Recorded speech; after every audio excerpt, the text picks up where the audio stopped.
Hey guys, today I'm going to be talking about the potential consequences of a typhoon. With me in this presentation are my colleagues Megan Gover and Bridget O'Connell. Before I go into detail on the potential consequences of a typhoon, we need to know how a typhoon is created. There are three stages in the life of a typhoon: its origin, the mature stage, and the dissipation stage. In order for a typhoon to occur, the following conditions must be present. The surface temperature must be above 26.5 degrees Celsius. This allows a warm body of air to develop above the surface of the ocean. The final condition that a typhoon must have is low altitude winds. The first step of the creation of a typhoon involves warm air over the ocean. When warm air is present above the surface, it expands, becomes lighter, and rises.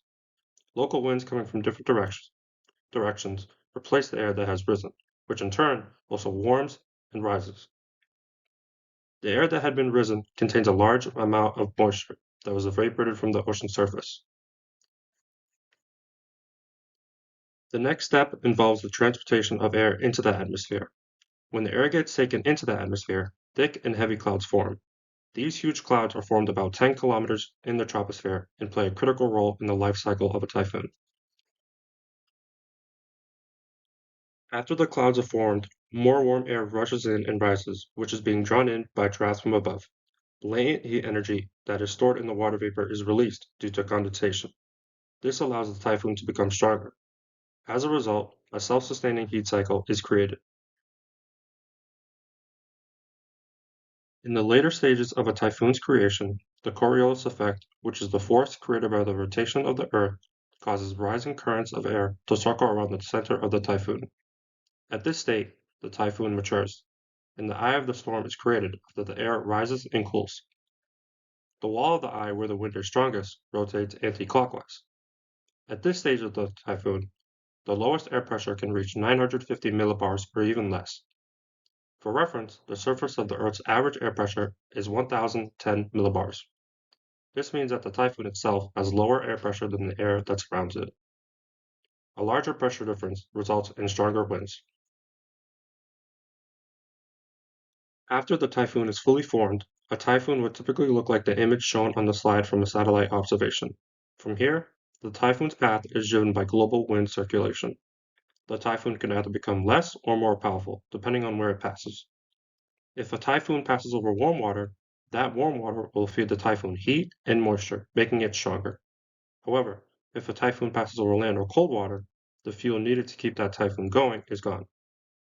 The typhoon itself will completely dissipate if it passes over land or cold water for a certain period of time in which all the energy inside of the typhoon has been depleted.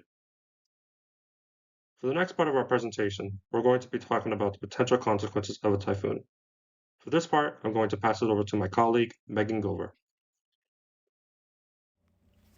Thank you, Christian, for passing the topic down to me. My name is meteorologist Megan, and today I'm going to show you on this slide how a typhoon falls on a hurricane wind scale. As you can see, Category 1 is the least damaging with 74 to 95 mile an hour winds, and the scale exponentially goes up to Category 5, which is the most damaging with 157 miles per hour winds and above. Now, when you have a typhoon, you also have impacts that come along with it. Typhoon Rai is a great example of this impact. Typhoon Rai happened on December 12th through the 22nd of 2021. It is also known as Typhoon Odette. The typhoon devastated an estimated 9.9 million people in the six worst provinces, leaving approximately 2.4 million in need of aid.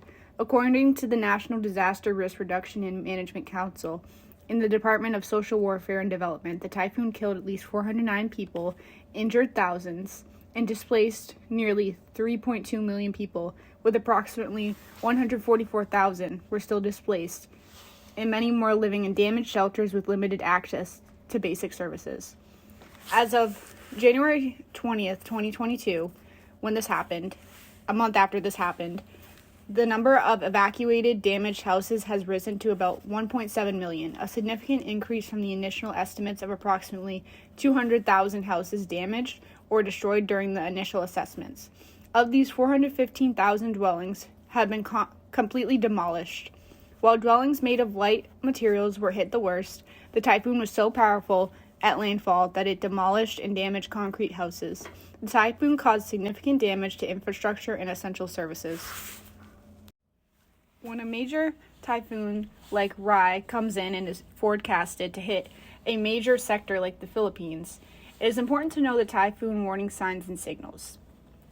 On this slide, I will illustrate what the signs and signals are.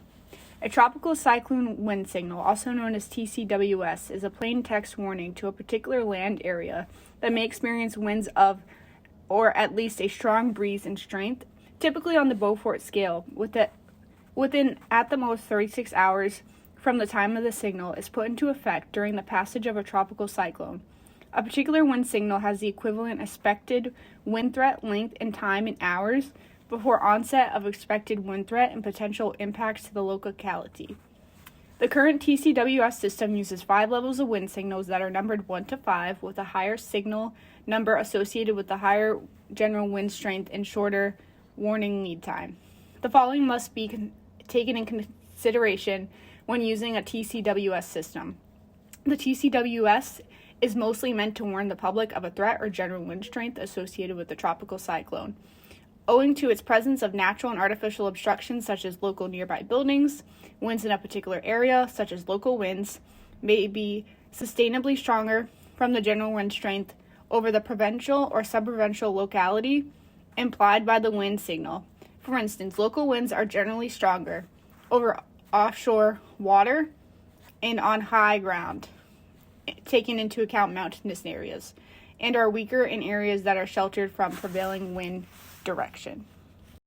When diving into the TCWS, the Tropical Cyclone Warning System, it is important to know what the first wind signal is. The first wind signal, pictured here, tells you the wind threat, the warning lead time, which is 36 hours, and the severity. So in this case, it's minimal to minor. Some potential impacts of this wind signal 1 are house of poor construction, made from wood, frame, bamboo, or makeshift, old debilitated structures, and other structures made of light materials will suffer minimal to minor damage. Some banana and similar plants are tilted, while twigs of small trees may sway with the wind. Rice crops, especially those in flowering and ripening stages, may suffer some damage, and there may be minimal disruption to public transportation. If your area is going to be experiencing a typhoon, make sure to check the contents of your family's first aid kit just in case it's needed if anyone is injured. Store non-perishable water and food items, such as canned and dry goods. Move to higher ground if you live in a low-lying coastal area, and follow your government's advice. Also, if you just experienced a typhoon, make sure to avoid floodwaters, wash your hands frequently, wear enclosed footwear, and only eat non-perishable water and food items. If you do not have access to clean water, use a purification tablet or boil the water for 1 minute. Also, watch out for broken electrical wires, trees, and structures. Make sure not to eat spoiled food, keep dry and warm, and follow your government's advice. In conclusion, typhoons are powerful storms that form over warm tropical oceans near the equator. They can produce strong winds, heavy rain, and high waves. Typhoons can have vast impacts on the community, the people, and the land. An example of this, again, would be Typhoon Rai. Typhoons most commonly happen in Japan, China, and the Philippines. Make sure you take proper safety precautions, also seen on slides 11 and 12, to know what to do before a typhoon happens and after a typhoon happens. Keep yourself safe out there. Thank you.